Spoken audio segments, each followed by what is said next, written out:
how breathwork and pranayama are not exactly equal, and it's not accurate to say that breathwork is pranayama. So let's talk about why. All of these different concepts are part of the map that we work with to take breathwork practice and transform it into pranayama.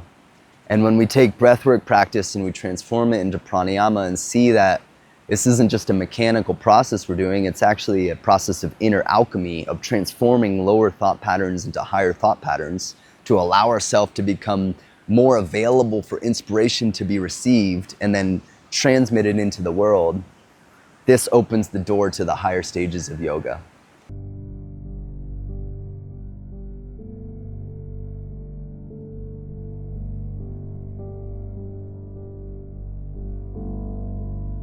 Breathwork practices are a technology, and posture training is a type of technology, and ritual practices are technology. And to really view these different tools as sort of different parts of one supreme technology, a technology of the human nervous system and the nervous system's connection to the cosmos. And so that's what we do in the Hatha Yoga and Tantra, and that's really what we're doing with Bhuta Yoga. And that's what I want to talk to you today about. Is I see today that there are a lot of breathwork videos, especially on YouTube or online. There are many ways to plug into and receive the incredible benefits that these ancient practices have to offer. Because breathwork, it comes from a spiritual tradition. And today we are extracting the techniques, I guess you could say, from those spiritual traditions. What I feel is happening is we're missing a lot of the benefit, the capacity that these practices have to really transform our lives and bring us into greater states of joy and happiness and peace and alignment. And so in this video, I want to share a little bit of my own personal story with working with the breath, working with pranayama, practicing yoga, share a little bit of that journey with you, and also share some of the things that I've learned and how I approach breathing techniques and breathing practices, and how we at the Bhuta Yoga Academy integrate the ancient teachings into a modern interpretation so that people who are practicing this style or this method of yoga can approach the path of yoga and the path of Tantra, because yoga is a part of Tantra and breathwork practices are a part of Tantra. But to really provide people who are interested in practicing things like breathwork or things like asana, for example, the context and the history and the deeper meaning behind these tools.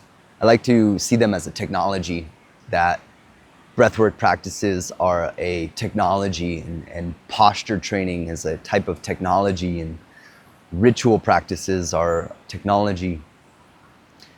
And to really view these different tools as sort of different parts of one supreme technology, a technology of the human nervous system and the nervous system's connection to the cosmos. And so that's what we do in the Hatha Yoga and Tantra, and that's what I want to talk to you today about, is how breathwork and pranayama are not exactly equal, and it's not accurate to say that breathwork is pranayama.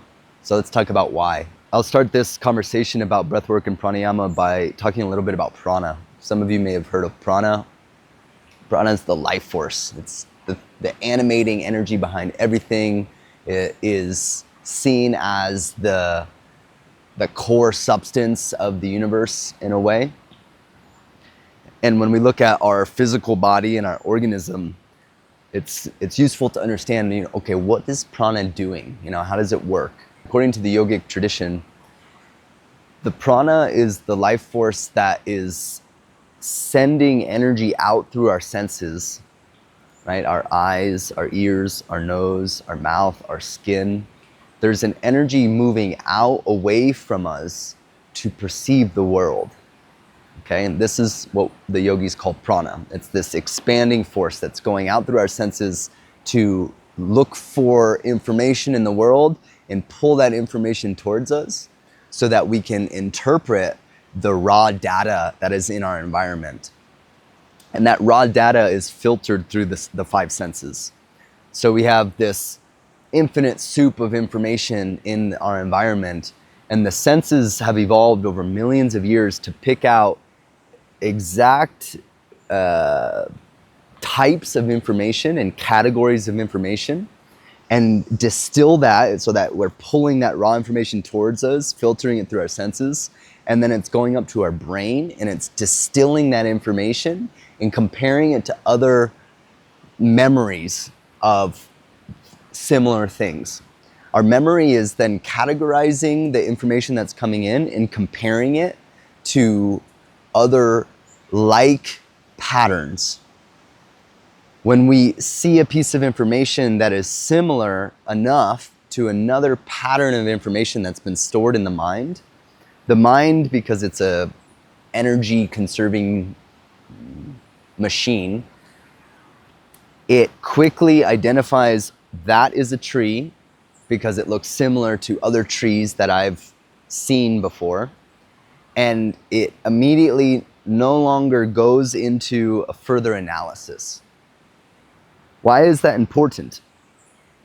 Our body and our mind and our senses and this physical organism and all the layers of us is built to look for things that are going to help us stay alive, find food, and get a mate.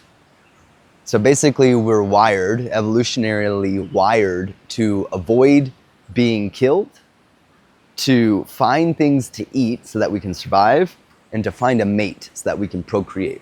Right? That's our biological hardwiring. Right? This makes sense. This is how you and I are sitting here. It's how our bodies and our organism and our species has evolved up until this point. The thing about the spiritual path is, this is my interpretation, right? This is my understanding, is that we're learning how to reprogram ourselves so that instead of being driven by primal urges and biological urges, get food, sleep, sex, those urges are transformed or alchemized into a sort of higher function. Does that make sense? Like our selfish desires, the desires that are essentially part of our programming and our conditioning, that really are related to survival, making sure we get our needs met. These things keep us limited in a certain way. They keep us really bound to the material plane and the physical world, if you will. But there's a spiritual world that is underneath or beyond the physical world, right? The two are sort of superimposed on top of each other. And there's a physical layer, like this 3D realm, but then there's a spiritual realm. And that spiritual realm is the place of pure possibility, of pure potential, of idea or imagination or inspiration, right? Where does anything come from? That's a really good question. So where does inspiration come from? And how do I align myself with that? We're calling it the spiritual domain, right? If you're following me so far, it's sort of the place where the inspiration is rooted. How do I align myself with that realm so that the inspiration that comes from beyond can find a place inside of me and then find a place through me into the world? Well, I have to go beyond my senses. I have to go beyond my mind even. I have to reach for and find a place inside myself that is beyond the evidence of the physical world. I have to create a connection to that place, and then I have to open myself to allow that energy to flow into me, and I'll open myself to allow that energy to flow into my world, into my environment, into my relationships, into my work, into my life, in all the different ways that it can. And that is really what we're doing when we're practicing pranayama. Why? Pranayama, the word pranayama, pranāyāma, means the restraint of the life force. Ayama means to restrain, prana is the life force. When we're working with the breath, what we're really doing, instead of just thinking of it as a mechanical respiratory process, right? Inhaling and exhaling and building up oxygen and discharging carbon dioxide, right? There are the physical benefits, yes. But on a deeper level, what's happening is I'm controlling the urge, the primal urge of my energy that is wanting to go out into the world, and I'm withdrawing that energy back into a central place, the place of the source. We talk about the central channel in the yogic tradition, the Sushumna Nadi.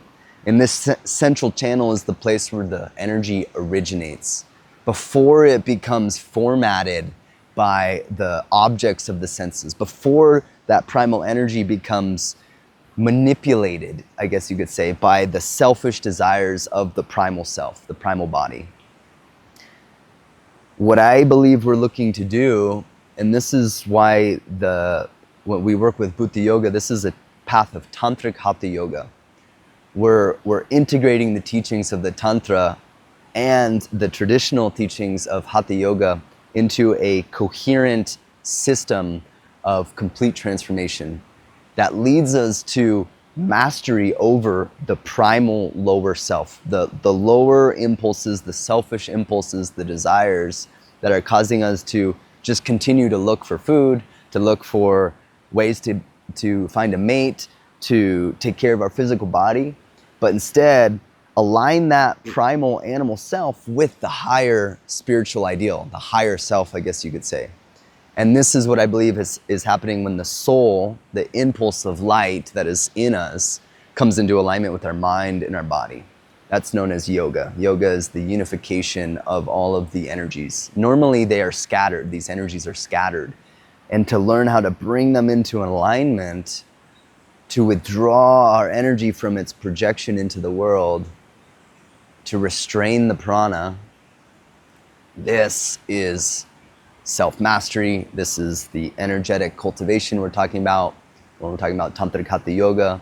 This is the work with the bandhas when we're talking about the locks or the ties, the chakras, and the subtle body. All of these different concepts are part of the map that we work with to take breathwork practice and transform it into pranayama. And when we take breathwork practice and we transform it into pranayama and see that this isn't just a mechanical process we're doing, it's actually a process of inner alchemy, of transforming lower thought patterns into higher thought patterns to allow ourselves to become more available for inspiration to be received and then transmitted into the world. This opens the door to the higher stages of yoga. When the senses start to be withdrawn from the world, Pratyahara, and then Dharana, the concentration can happen, and all of a sudden absorption into a single object of meditation, and then that single object of meditation absorbs so completely that self and object disappear, and we become totally immersed in the oneness of life, the unity of life. That's the path of yoga. And that's the path that we're on if we're performing breathwork practices, postures, all of these different sacred technologies that have existed for far longer than YouTube and videos and me talking, and thousands of years, right? Our ancestors have been working with these practices. And it's really profound that we have access to them now. That's what I wanted to share. And I feel really excited to be sharing about this with you. So thank you for tuning in. Every subscription to my channel lets me know that there's people out there that is resonating with this stuff. So thank you so much for your support in that way. And stay tuned because I'll be releasing a new video at least one a week, maybe more. If you have questions about anything, you can send it in and I'm happy to make some video answers and responses to your comments. And remember to grab the free PDF that's down in the description below. You can dive into how we work with the 5 elements of Tantrik Hatha Yoga, and that way you can get started on your journey of transformation in inner alchemy with these practices. So with that, Thank you for joining me. The sun is rising, feels really good here, and I look forward to seeing you guys soon.